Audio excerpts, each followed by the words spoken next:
Gvern ġdid nazzjonalista se jkun qiegħed ifassal il-politika tiegħu bilan li tissaħħaħ l-edukazzjoni f'pajjiżna fejn isir investiment xieraq fil-professjoni tal-għalliema u l-edukaturi.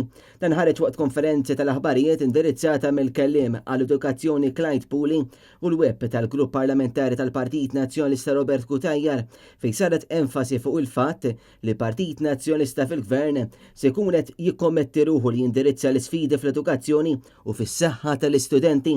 Fil-messaġġ li għadda Clyde Puli qal li l-Partit Nazzjonalista se jkun qed iħares li jsid il-pagi tal-għalliema u l-edukaturi u fil-persuni li jsawru is-soċjetà ta' għada. L-istrateġija tagħna l-edukazzjoni se tkun mibnija fuq pilastru ewlieni, l-għalliem, l-edukatur. Dak li tiwassalna l-qudiem. Jekk tara il-pajjiżi nirsew x'għamlu li rnexxew investew ħafna f'edukaturi ta' kwalità. U aħna l-għalliema tagħna li nemmnu ħafna fihom irridu ntuhom dan kollu. Għaldaqstant qegħdin ngħidu u nagħmluha ċara illi se nkunu qed inżidu il-pagi tal-edukaturi, aħna naħsbu li mhux qegħdin kompetittivi mhux biss ma' barra imma kwistjoni anki ma' Malta stess, aħna nitilfu numru ta' għalliema għal setturi oħrajn biex inkomplu ninċentivaw aktar studenti. Mikel dis-sena rajna ftit żieda ta' studenti oħrajn li kienu qed jidħlu dik ovvjament tagħmilek kuraġġ, imma biex inkomplu nagħmlu dak il-kuraġġ se nżidu l-istipendji tal-istudenti għalliema b'25% fuq iż-żieda illi diġà hija mogħtija.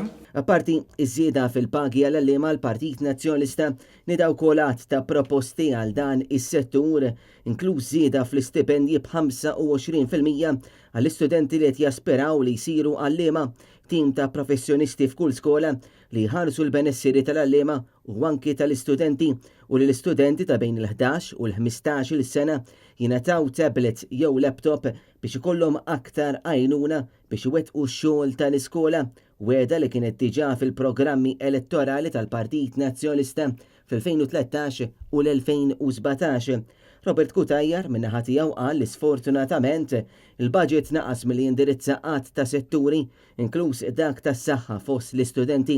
Min-naħa l-oħra l-Partit Nazzjonalista saħħaħ il-ħidma tiegħu f'dan is-settur u nieda qatt ta' proposti. Weda tal-Partit Nazzjonalista fil-programm elettorali li jmiss illi dak illi tkellimna fuqu fl-2016 illi wkoll kien imwiet anka fl-2017 li l-Gvern baqa' matwax, allura l-Oppożizzjoni qegħdin nintrabtu u nagħtu garanzija li se nkunu qegħdin natwawhom. L-ewwel waħda illi l-aċċess tal-ilma b'xejn f'kull skola nibdew mill-pre-kinder, kinder, primarja, sekondarja, post-sekondarja u nibqgħu għadin. Illum veru hemm ftit skejjel, imma appellajt il-bieraħ fil-Parlament għaliex il-Gvern ma investix bis-serjetà anka fl-iskejjel li mhumiex ġodda illi wkoll ikollhom it-tfal tagħna l-aċċess għall-ilma kull ħin tal-ġurnata.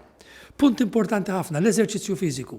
Illum minn domandi parlamentari li bqajt nagħmel regolarment jirriżulta illi fl-iskejjel tagħna kemm primarji u kemm sekondarji l-eżerċizzju fiżiku mhijiex xi ħaġa illi tiġi prattikata ta' kuljum.